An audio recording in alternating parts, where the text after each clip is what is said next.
Suivez désormais sur la radio de l'Évangile les cours bibliques par correspondance, une émission de Média Service Diffusion MSD tous les mardis de 9h30 à 10h.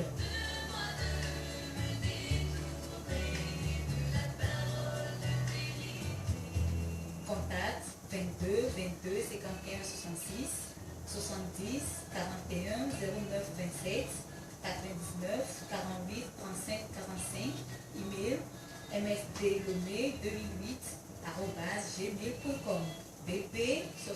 254 vers Lomé Togo.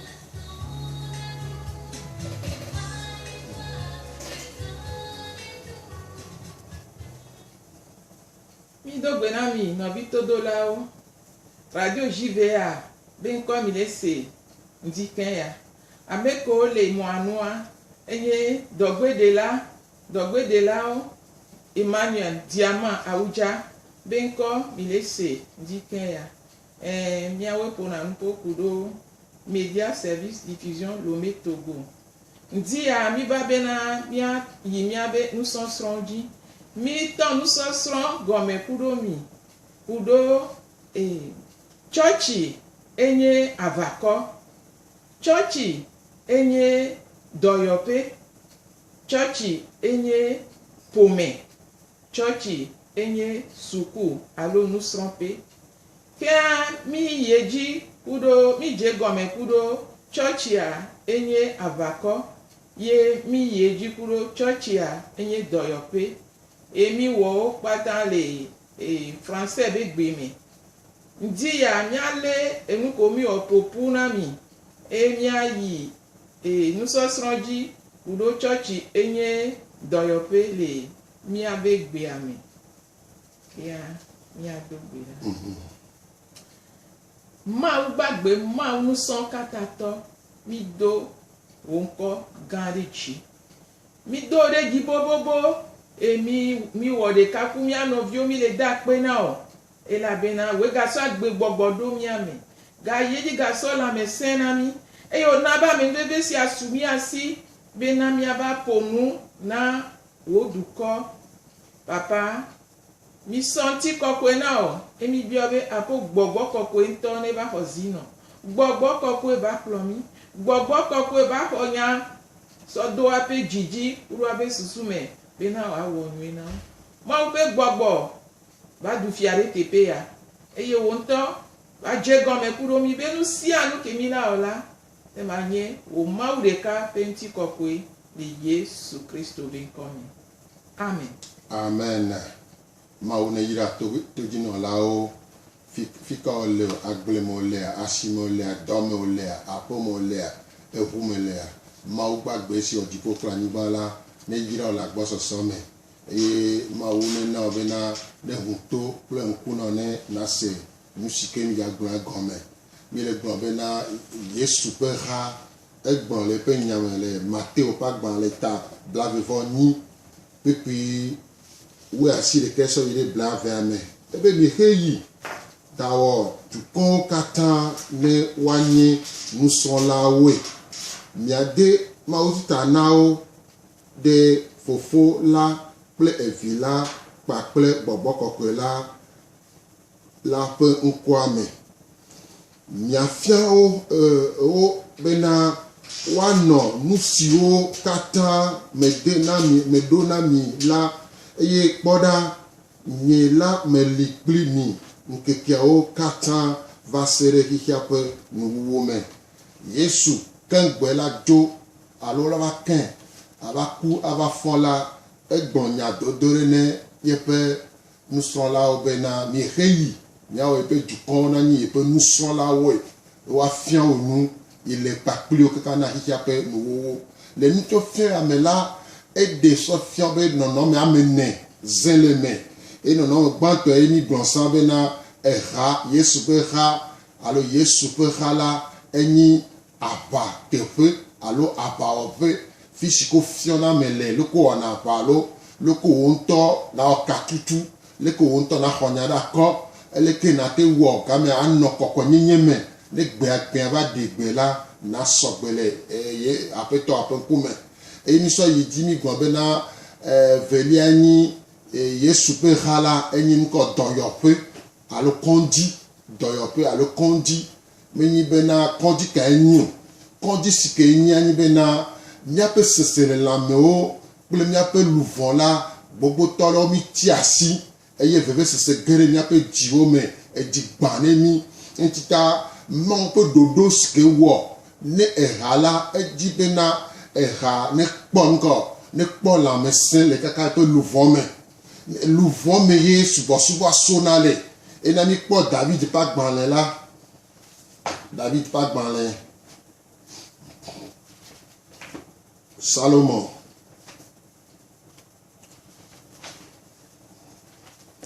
Salomon alɔfa ɖeka blaene-vɔ-ve kpukpui enyilia gblɔ bena denye louvon tso gaxɔ me ne makafu wo ŋkɔ ame dzɔdzɔwo aƒoƒu ɖe nunye menye be ne wòawɔ nudzɔe nam denye louvon tso gaxɔ me ne makafu wo denye louvon tso gaxɔ me ne nakafu Mawu la ehiã bena Mawu ƒe ɖoɖo si ke wɔ ɖo míaƒe agbe dzi la Mawu di be míanɔ lãmesẽ me le gbɔgbɔ me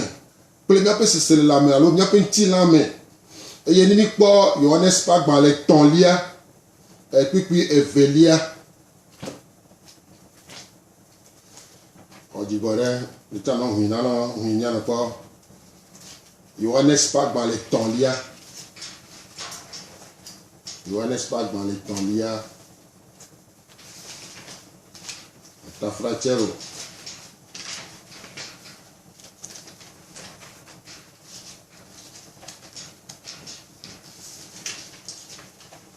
tafratse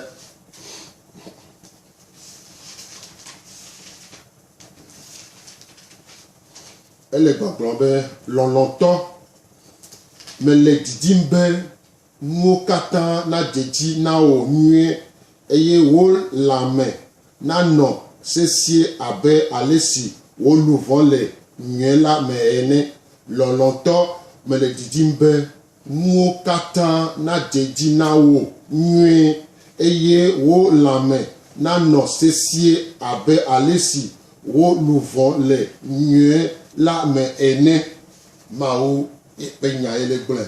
nu si ke Mawu le di ne mía katã le hamea ye ya be yiƒe ha ne nyi dɔyɔƒe ale gbegbe bena ame sia ame si ke ne va hame la akpɔ hayahaya le eƒe louvon me akpɔ hayahaya le eƒe gbɔgbɔ me akpɔ hayahaya le eƒe ŋutilã me gama subɔsubɔa ela de to aɖe ga enti ta Yesu ŋutɔ ke va anyigba dzia eɖe gbefa bena Mawu ƒe gbɔgbɔ kɔkɔe la le di bena ame si ko be dzigbã la woakpɔ dɔyɔyɔ ame si ko ti gaxɔ me la woaɖewo to le gaxɔ me míakpɔe le Luka ƒe agbalẽ 4 kpukpui 8 me míatɔ nya le ame sugbɔ nya nenema be nya ena mi kpɔe do dzotsiɖo bena ƒome gbogbo ɖo le anyigba dzi la mele bɔtɔe ɖo le gbɔgbɔ me la woxɔ abi eye le woaƒe sese lãme alo woaƒe louvon me la abia yɔ fũu ena bena le míaƒe ƒome me gaƒoƒo sia me le nyigba dzi katã la eƒome ɖe kpekpe mefa o eƒomea ye mi sɔ so va hamea me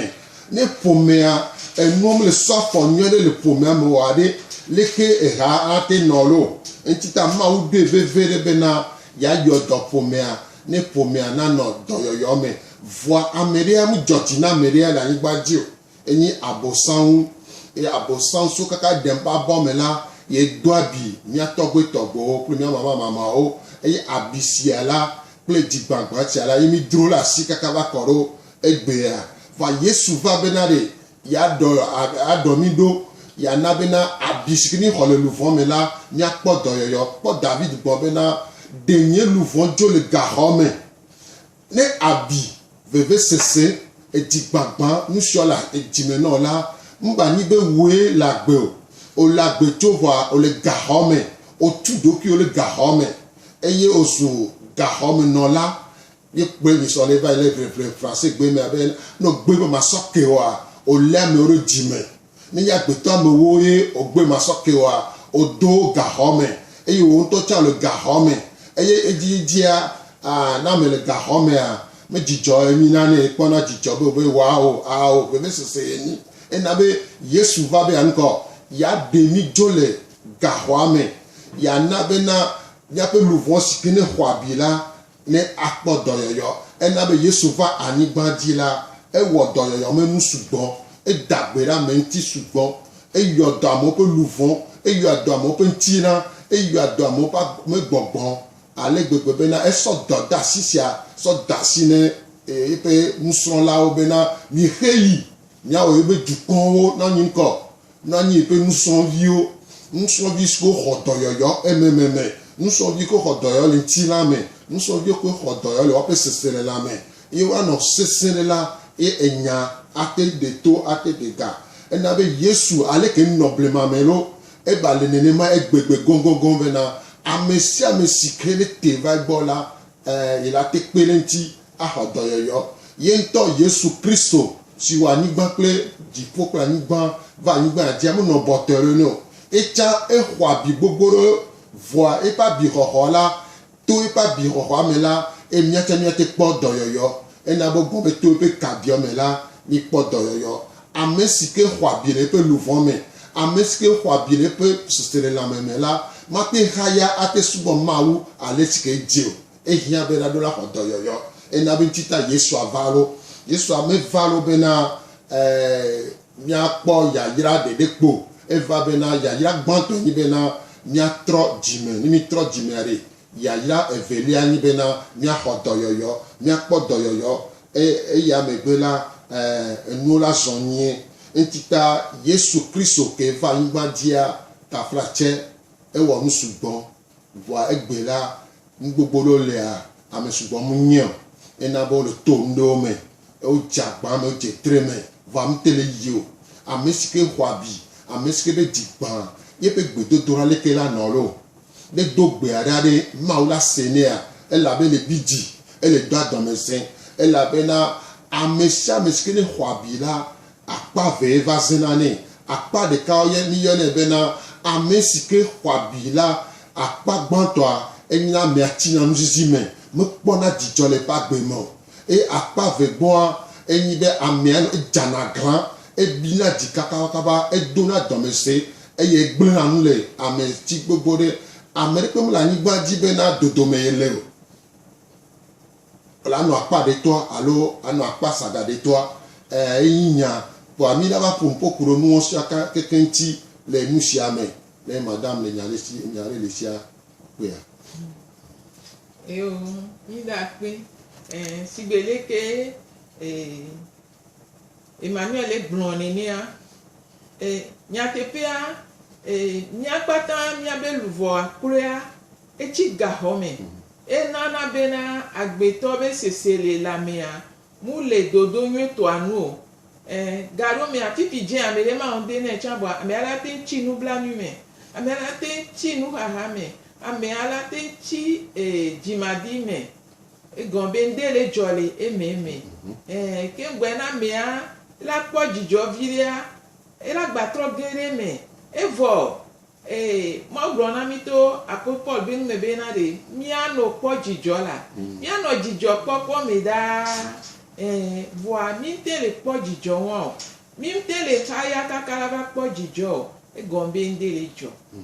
le dzɔ Davida enya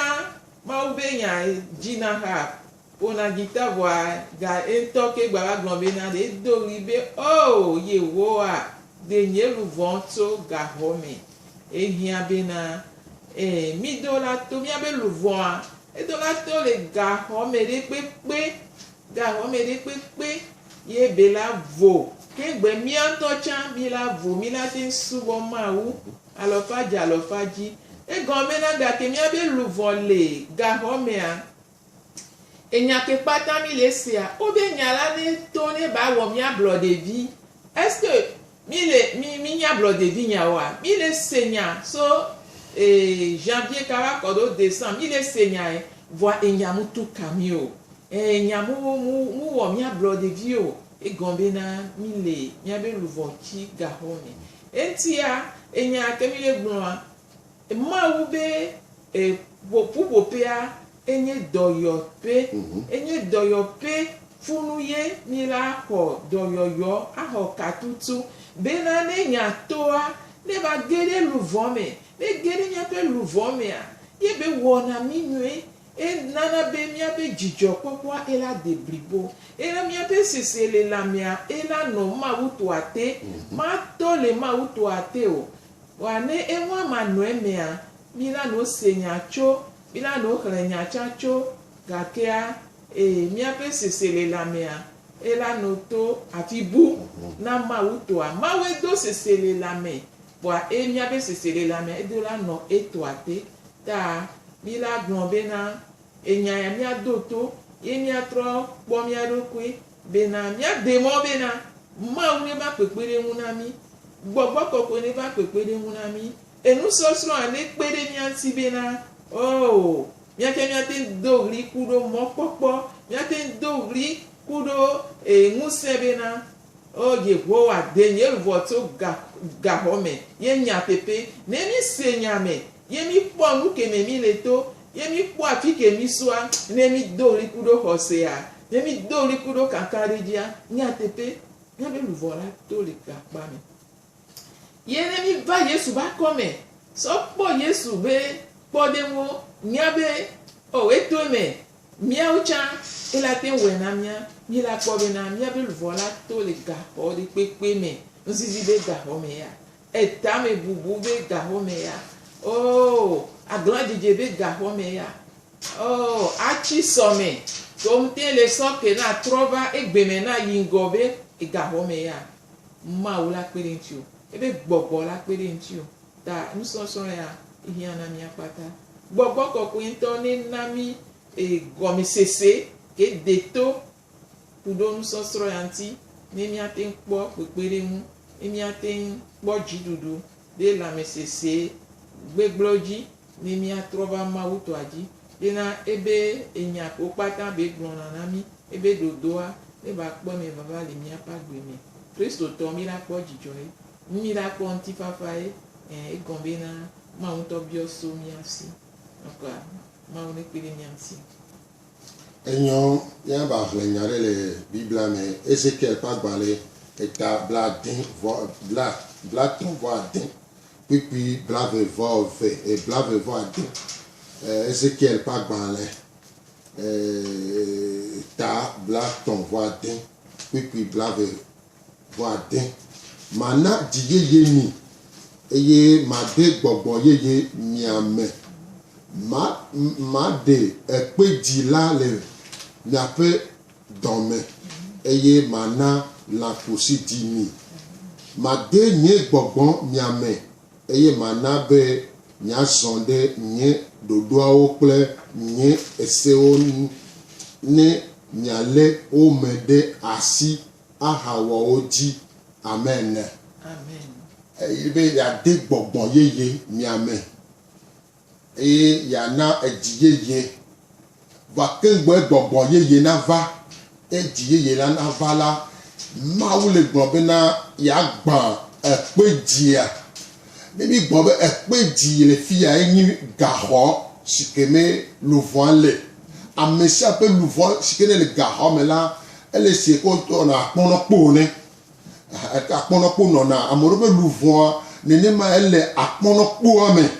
o so akponopo no me ya so do ape louvon so deme e na be maunya le va exact que le voir elle encore elle kolo ekpe aji ekpe comme c'est ici ekpe oni abio ekpe oni c'est la me barao ekpe ni adome se dodo diku dodo etasese amewu ngoma se mase nu soko zupe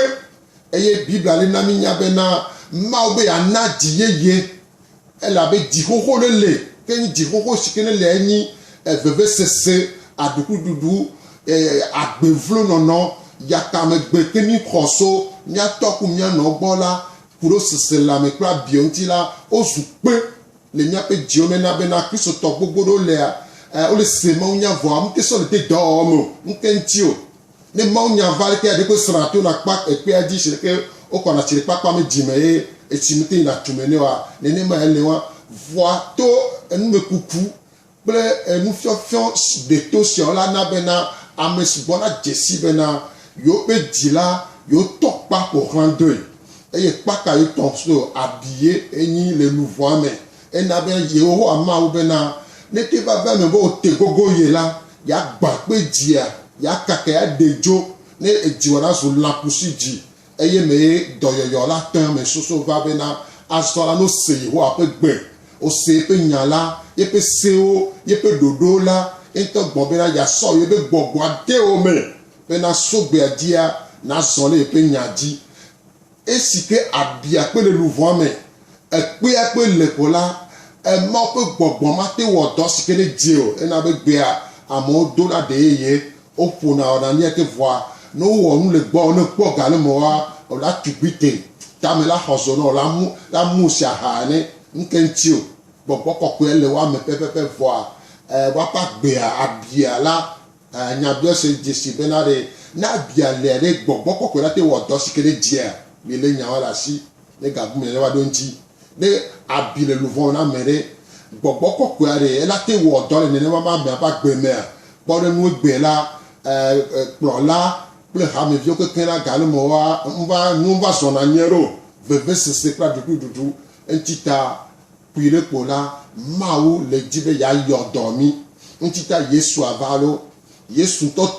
doyoyo e to nu sio me gbogbo nto mi la ba pompo kuro le ke yesu ta to nu me la e na be so gbe le claro bena amesa me kene hwabi amesa me ke seveve e po mi di awo e po bi si di awo eyo amobono pele ntia fifi ko ba gbandine ya la yesu ya to nu sio me wumi otata e na bena ele claro e so gbe bena amesa me kene tegogo la ya yo do e ya popolo le be nyame mi le wo ya ni mo ve nu ablara gbe ke mi avala mi aje nu so to gome e la be mi le mi opofu bena na me na sinde gombe nu sikeni jaba gbron nu sikeni jaba fion la enyi nu de tore ale gbegbe no pele do la mo kan le ji bena o chala te dato adabo agbonbe azonko mo to le ga home mate kafu mawu mate subo mawu no gbon la tinye louvo me mate so de do me. Amen. Amen. Ne ma so pe anya pepe e pe jinwa we na be na lonlo ne te pe mu le mia pe ji o me e to baby no baby ma te lo wa no kaka la ba lo amebu o e yenu kaka la ba lo e pastor allo no vi hado la le dome allo church home o e vo mi yo le popu le tepe le ka mi le blombe mi le popu le ma u bin come le yesu bin come wa ke yesu ava e gbona mi benu ko be mi alo ma u mi alo mi anu e o wa mi antoa mi te le lo ma wa o mi te le lo mi ado printo chon kakala ba lo mi ano vi o e gombe na e pe ji won e na be na mi anto mi trozu mi anto mi trozu futo na mi adokwe mi trozu futo na mi anono ye mi po na mi anono bara mi po na mi anono kudu mi abe sese le la me ke le ble nu le mi anti ke dabi le mi anti ke le scienci le mi amea e mi so po na mi anono e na be na mi po na pu le gota wa mi didi le mi anono gbonto le jime e vo mu nene ma u bien won ma u gbon na mi nye mu tira de ka de Kristo mea swe meme kaka ba koro de ba koro gota ye mi la ni de ka mi la wo de ka a se de be na mi anono a so agba kudo mi anono ta ma une pere mi anti me na mi ase de gome e mi be se gome ye mi de afopua e pe ya o la gere ka ye mi la di ma o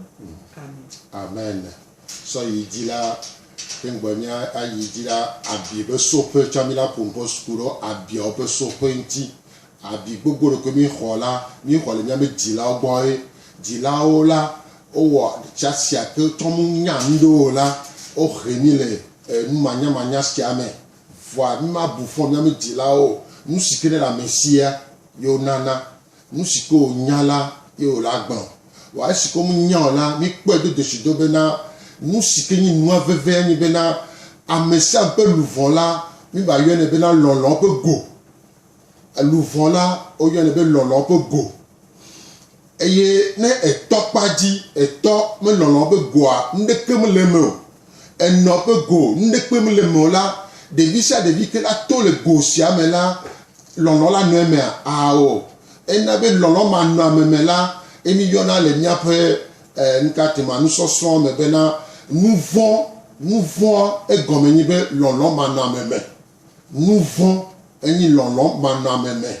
est-ce que lolon me le wo me la nko la te wo nde la ngba di la te tu lolon be go a o apegan ma te tio evugan ma te tio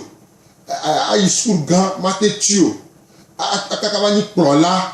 ano pro ha ku to cha la ne lolon be go le to paji no paji mu pe le kwa nde pe mu le la ngbe adi la te tu lolon be go ena be na ale ka o dinilo nka me o dinilo nya to pu do nya no o le lolon me go e do a ne mu do wa amesia me ko dile lolon be go madon me la ehena nka abi bebe sese ple aduku yudo ba na anyi gba di entita mi ya pon pokuro ale sike dilao ndo lolon be go le wa si voa lolon mgbe wa enda bena fupepe va nya pata ba gbe me mi la pon pokuro nkatma abi ho gale mo do sona sulo do sona nkatema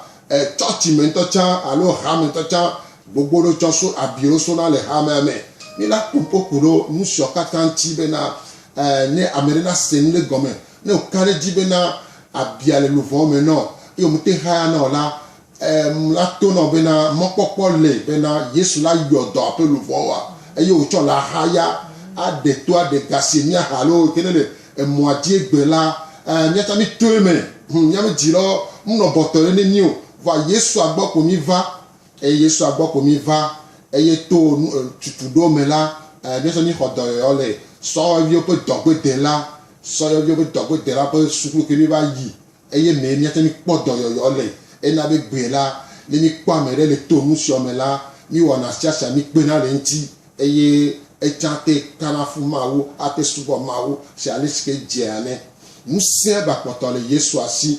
mu se ba poto ne wo ne niawo madame ko do enyele te pe si ala mo kare di bo ko le senya be gbe la ne lolo me go afu kla nde kento me le me yibe se ku me lolo to me le mo la wa yesu la te va do ne yesu do no kwa mo kare di be na si ale ke david do apa denye lu vodio le ga ha me ne ma subo la ne amejojo na po rando na awon yen na la mo kare di be na enya si ala di renti se yohanes pa gba le etaton pipi ve agro be na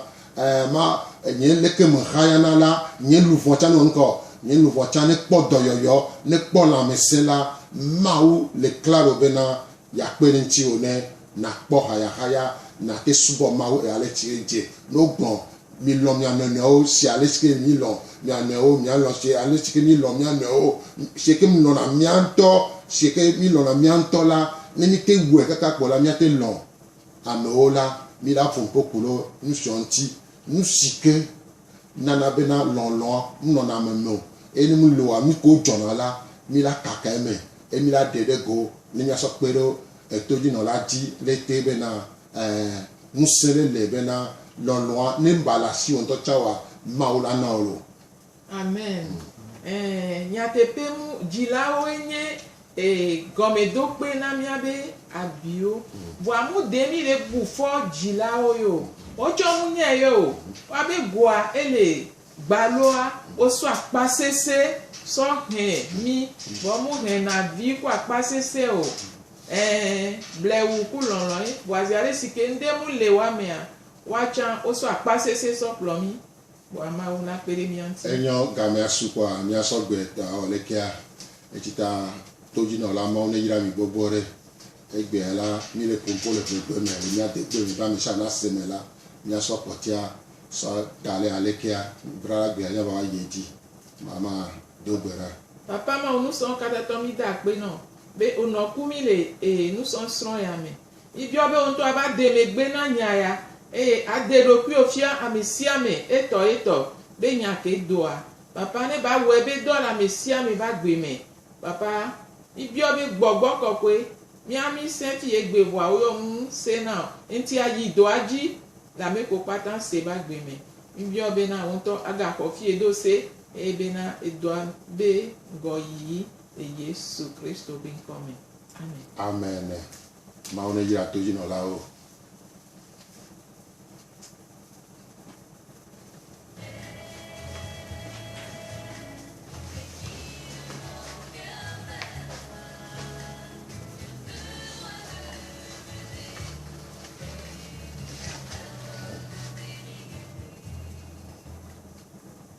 C'était votre émission Les cours bibliques par correspondance, présentée par le chef institution MSD tous les mardis de 9h30 à 10h. Contact 22 22 51 66 70 41 09 27 99 48 35 45. Email msdlonné2008@gmail.com. BP 60 254 vers le métro.